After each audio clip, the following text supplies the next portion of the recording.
Caro telespectador, retornamos hoje conversando com este excelente advogado e humanista, Dr. Ricardo Sayegh. É uma grande honra para Direito e Justiça em Foco.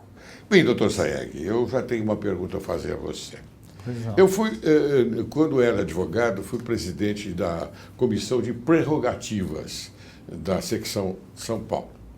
Muito bem, eu pergunto a você o seguinte: honorários é uma questão de prerrogativa de advogado? Então, doutor, eu só deixei duas coisas pendentes. Eu queria, já que o senhor citou a equipe do senhor, eu queria parabenizar o senhor em público por ela. Muito obrigado. A gente é hiper bem tratado aqui, Muito obrigado. Pessoal muito profissional. E eu posso também mandar um beijo para minha esposa? Por favor, a câmera é sua. Chama Carla. Muito bem, Carla. Eu gostei. Muito bem, Carla. Carla, seu marido é especial. Parabéns a você por ter um marido como esse. Minha namorada. Exatamente. Mas o artigo 7º define as prerrogativas profissionais. Certo. E o inciso 1º diz que é direito do advogado advogar livremente. Isso. As liberdades, elas são negativas ou positivas. As liberdades negativas, elas são aquelas liberdades que não permitem a interferência, a penetração, a lesão, a ameaça ao nosso patrimônio subjetivo, público subjetivo. Ou o nosso patrimônio material. Já as liberdades positivas são todas aquelas medidas de estrutura que te garantem autodeterminação. Sim. Isso é pacífico em toda a doutrina a propósito das liberdades. Os honorários dos advogados, eles são liberdades positivas e por conta disso eles se incluem no artigo 7º, inciso 1º, na ideia de advogar livremente. Porque como o advogado vai ter autonomia, como o advogado vai ter liberdade, como o advogado vai ter autodeterminação, como o advogado vai ser senhor do seu destino, dono dos seus próprios passos, enfim, ter condições de agir profissionalmente se ele não tiver um meio de subsistência, já que a remuneração do advogado normalmente não provém do Estado, provém dos honorários recebidos. Sim. Honorário, portanto, para mim, eu não tenho dúvida alguma, é questão de prerrogativa profissional. Eu acho que o Departamento de Prerrogativa devia ter uma comissão de prerrogativas Sim. da Ordem dos Advogados do Brasil, devia ter uma comissão especial de defesa dos honorários. Eu penso que quando o juiz avilta os honorários de sucumbência, quando os honorários são ameaçados, quando, enfim, de alguma forma existe uma perturbação em torno da questão dos honorários, que é o meio de subsistência profissional da advocacia, a advocacia como um todo acaba sendo perturbada e a Ordem dos Advogados do Brasil deveria defender. Deveria defender. Sim. Infelizmente não faz isso, né, doutor? Mas poderá fazer. Deus quiser, não é? Eu não estou em campanha, deixar muito claro isso. Não, mas eu digo que poderá fazer isso. O ano que vem, numa nova gestão, certo, né? E eu espero que a Ordem assuma de uma vez por todas as suas responsabilidades de cuidar, de zelar, de proteger, de defender a questão dos honorários, do meio de subsistência da advocacia e principalmente no aspecto material, como em todos os outros aspectos. Mas o aspecto material é muito importante, doutor. Garanta a condição de trabalho dos advogados. O aspecto material é muito importante porque o advogado, ele é um paladino. Claro. Ele é o equivalente moderno daquele cavaleiro medieval. É verdade. O advogado, ele sozinho, enfrenta em nome do seu constituinte, daquele que ele defende, as lides e todas as perturbações que atentam contra a pessoa, contra o cidadão anônimo. Então, o teu paladino, ele precisa ter espada, ele precisa ter armadura, ele precisa ter escudo, ele precisa ter um cavalo legal, ele precisa ter independência, enfim, ele precisa ter todos os meios para te defender, para te proteger, para guardar, para te zelar, enfim, para o exercício profissional dele. E isso ele faz a partir da estrutura material. Ninguém aqui é bobinho. Eu tenho 25 anos de profissão, não é? O senhor, não é mais novo que eu. Sou mais novo que você. E conseguiu o milagre de ter mais experiência que eu. Imagine. O senhor sabe que sem condições materiais, no mundo moderno, nada se faz. Certo. Então, os honorários são sim prerrogativas e quando o advogado recebe, ele não está recebendo para ele está recebendo para te defender. Exato. Você não compra o advogado, você garante a subsistência do advogado.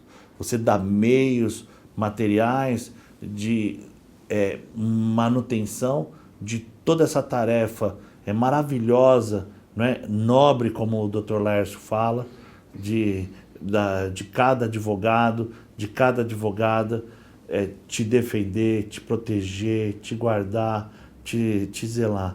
Não é? Existe uma passagem bíblica que é: em vão vigia o sentinela se Deus não guarda a cidade. Não é? Mas, de qualquer forma, o advogado, eu acho que ele é o anjo intercessor, não é? Dessa guarda divina de todas as pessoas de bem. Mais precisa de advogado o homem do bem, o homem de família, a pessoa honesta, porque o bandidaço mesmo, ele vive num estado paralelo, não é, doutor Lopes? Claro, lógico. Ele não precisa de advogado. Existe até o Tribunal do Crime, né? É verdade, existe. Existem as audiências. É outra lei, as né? As famosas audiências do Tribunal do Crime. Não é verdade? É verdade. Que o povo, a sociedade não sabe dessas coisas. Mas um dia nós vamos comentar aqui a respeito desses fatos. O Tribunal do Crime, como bem disse o Dr. Sayegh, inclusive com uma estrutura muito bem formalizada. Não é? Exatamente. Bem, mas vamos seguir adiante. Me diga uma coisa. As verbas de sucumbência, elas pertencem a quem? Ao advogado ou à parte? E, sabe o que é, doutor Sayegh? A sociedade sabe disso. Às vezes, há uma certa desconfiança do advogado. Quando se fala em sucumbência, a parte diz: mas espera um pouquinho, essa sucumbência é minha, eu paguei o advogado. Tudo bem, você pagou o advogado, mas então o que significa a sucumbência, doutor Sayegh? É você que vai dizer, não sou eu. Não, você aí de casa, você do povo, você que é um empresário, você que é um não empresário, você que é um particular, enfim, todo aquele que procura um advogado e que vai para um processo tem que entender que o processo judicial é o exercício de direitos, que o advogado é o agente da cidadania e que o honorário tem caráter alimentar em favor do advogado. Processo não é corrida de cavalo. Não. Então não é que você aposta numa pule e no final, se o seu cavalo for vencedor, você vai lá receber uma graninha. Não. Entendeu? Não é um prêmio. O pagamento final é por conta do exercício profissional que a legislação impõe para que o advogado tenha um complemento da remuneração. É um complemento da remuneração, aonde ele vai receber ao final, se for vitorioso, se aquele direito que ele defende, que ele protege, que ele guarda, acabar sendo reconhecido, consagrado pelo judiciário. E diga-se de passagem, o CNJ registra uma taxa de congestionamento de 87% em São Paulo. Sim. Ou seja, ele vai receber, depois de passar por uma taxa de 87% de congestionamento, processo difícil, um processo burocrático, um processo moroso, um processo lotado de inseguranças, de embate com a outra parte. Ele, enfim, vai exercer toda uma atividade intelectual e material para fazer valer a cidadania daquele que ele representa. Então essa remuneração é mais do que cabível e, independentemente disso, ela é determinada pela lei. Sim. A lei é muito clara. Aquela remuneração é honorários. cliente, parte, não recebe honorários. Quem recebe honorários é o advogado. Logo, os honorários são de propriedade do advogado. Então, querer os honorários do advogado é a mesma coisa que querer a propriedade alheia. É verdade. Não é? Eu posso ficar até de olho numa Ferrari, num carro bonito, mas isso não me dá o direito, né? Ainda que eu ache assim que é bacana, eu gostaria de uma, né? Querer o patrimônio do próximo. Já que nós estamos falando em honorários, me diga o que acontece com a tal tabela, aquela tabela que nós temos sobre assistência judiciária. Ô, doutor, esse país é um país odioso, né? Esse país é um país muito triste, porque é a sexta economia do mundo, é o sexto maior PIB do planeta. Ele perde para os Estados Unidos, para a China, para o Japão, para a Alemanha e para a França. Em seguida vem o nosso. A gente fica disputando riqueza com a Inglaterra, que foi o império do mundo. Sim. Moderno, né? O império onde o sol não se punha, né? Como se falavam. Né? E a gente fica disputando isso. De outro lado, todos esses países, à exceção da China, eles estão entre os 10 maiores IDHs, ou seja, entre os 10 melhores índices de desenvolvimento humano do planeta. O americano vive bem, o francês vive bem, o alemão vive bem, o japonês vive bem. O nosso IDH, entretanto, é o 79º. Isso é uma vergonha, não é? É um país que tem 20,7% medido pela ONU como taxa de pobreza, de população abaixo da linha de miséria. São 40 milhões de pessoas. 5,9% da população em miséria extrema, são 10 milhões de pessoas.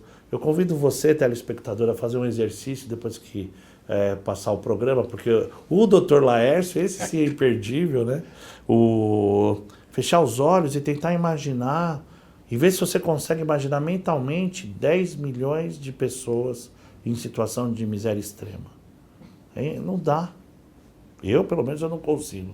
Talvez minha imaginação não seja tão ampla assim. Você fala miséria extrema. Miséria extrema a ONU define como menos de $1 por dia. Abaixo da linha de miséria é menos de $125 por mês.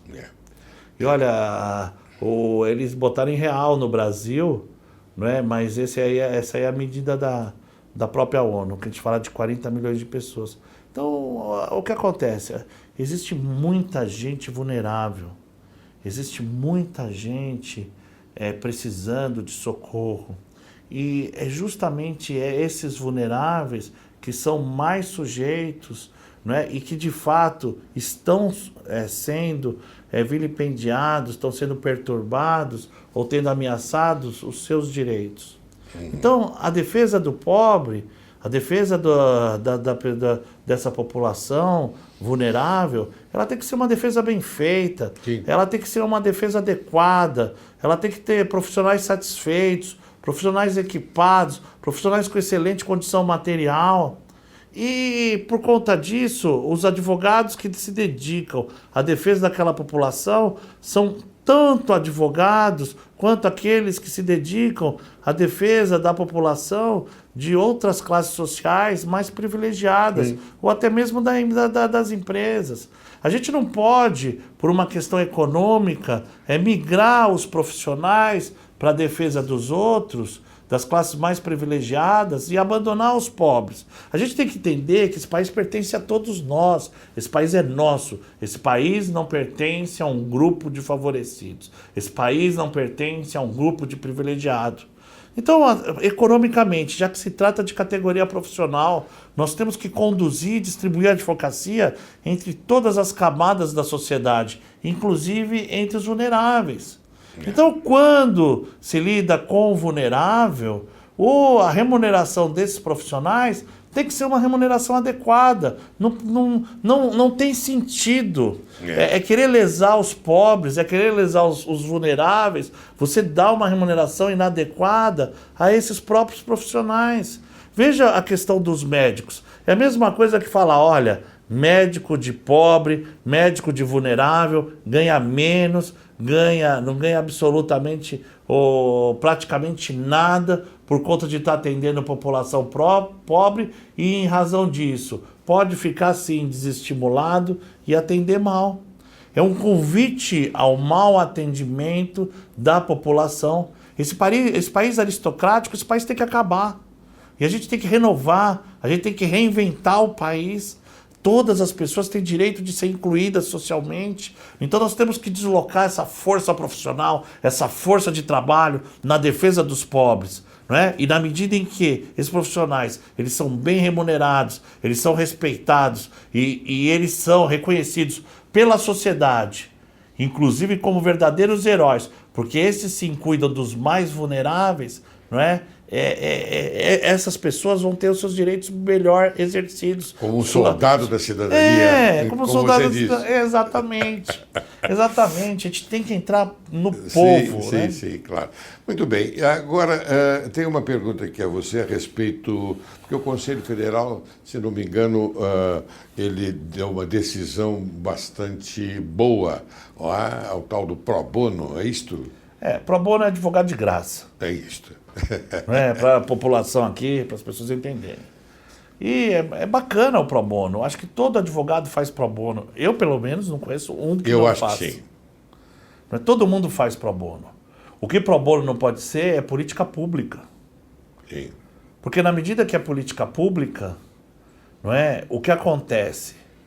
Ou você está atendendo o vulnerável, não porque é direito dele, mas porque você está agindo por piedade, e a pessoa digna não precisa da piedade alheia. Uhum.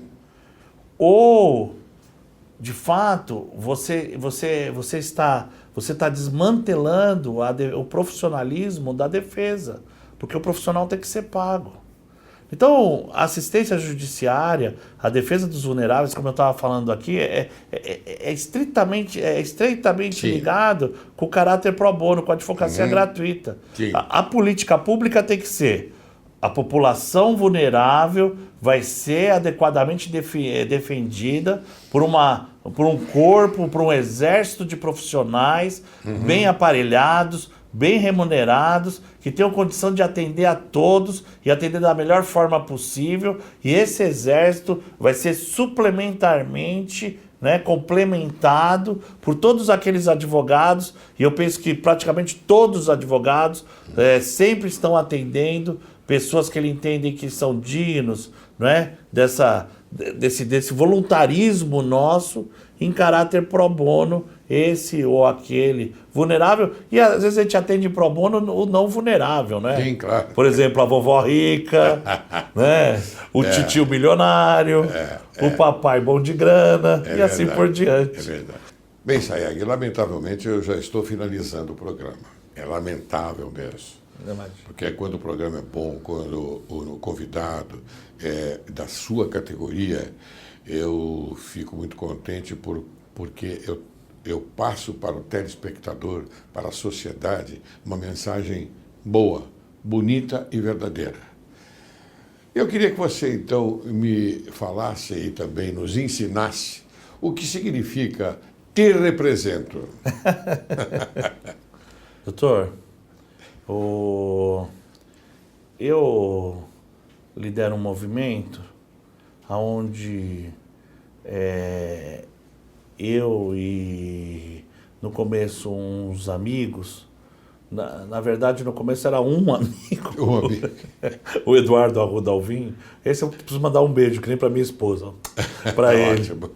O Eduardo, a gente, nas nossas discussões, no sentido de conversas e reflexões, a gente sentiu que a advocacia precisava resgatar a liderança da sociedade civil e combater pelo agrupamento da advocacia esse mar de lama, essa vergonha nacional, enfrentar isso que nós estamos passando. E aí, a partir disso, nós começamos a nos reunir com outros colegas. Isso vem encorpando.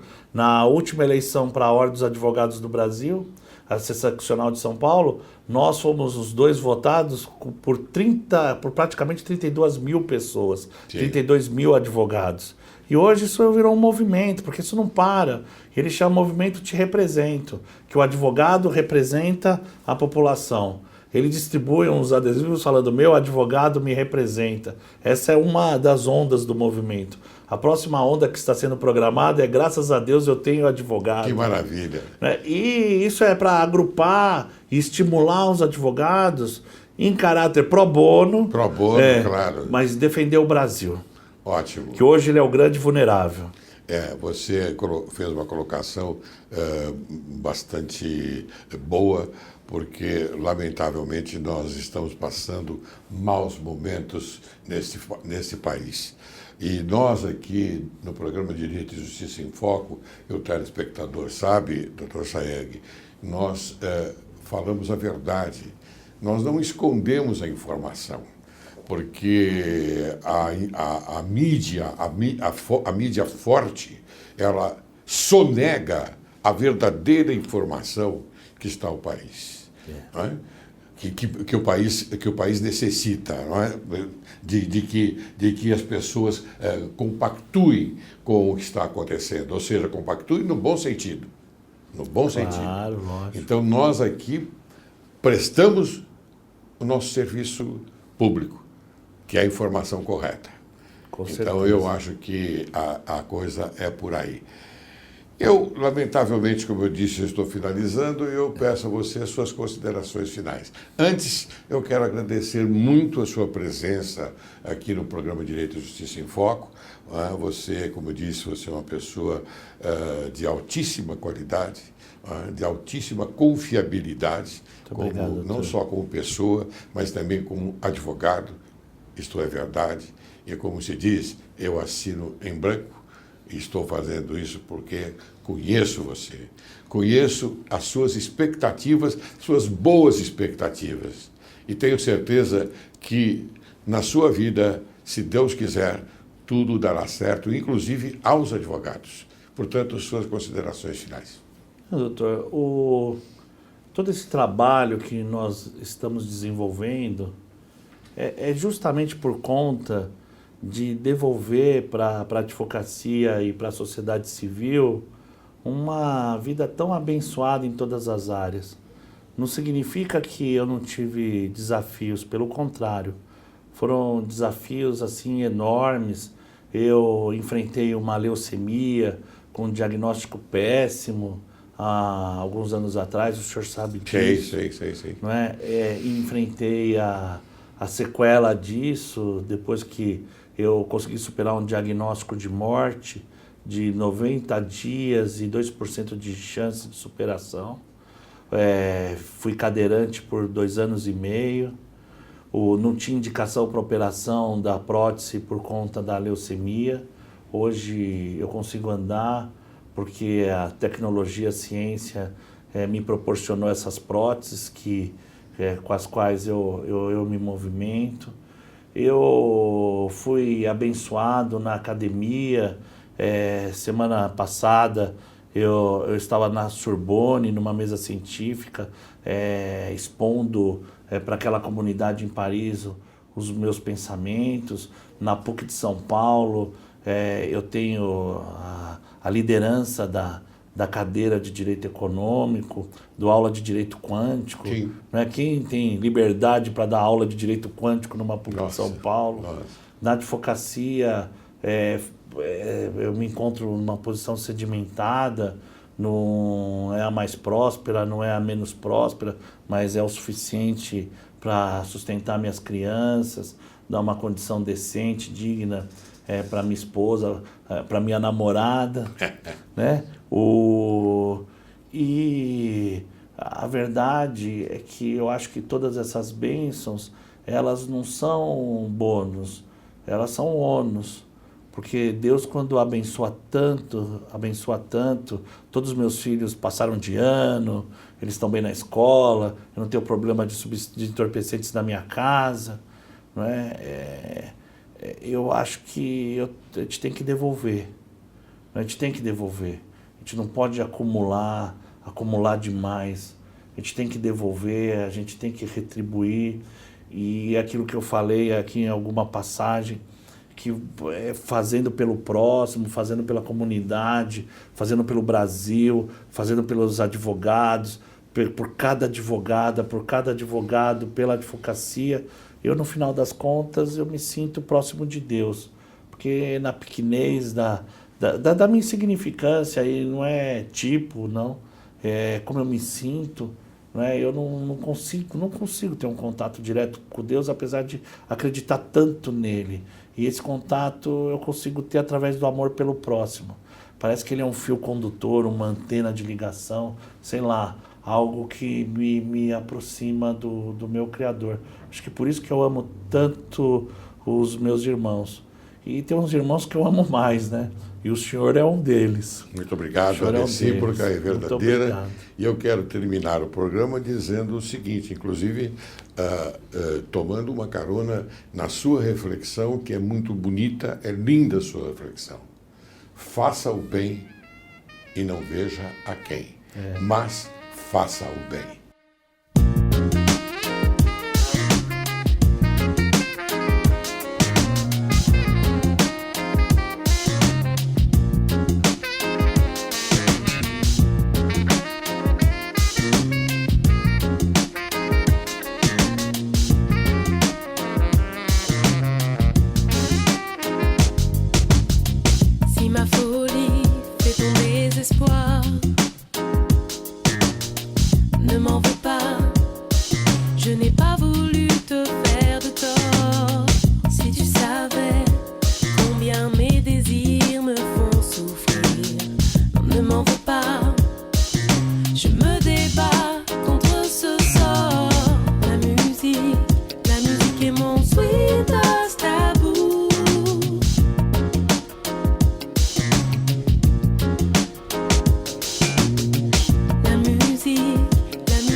C'est un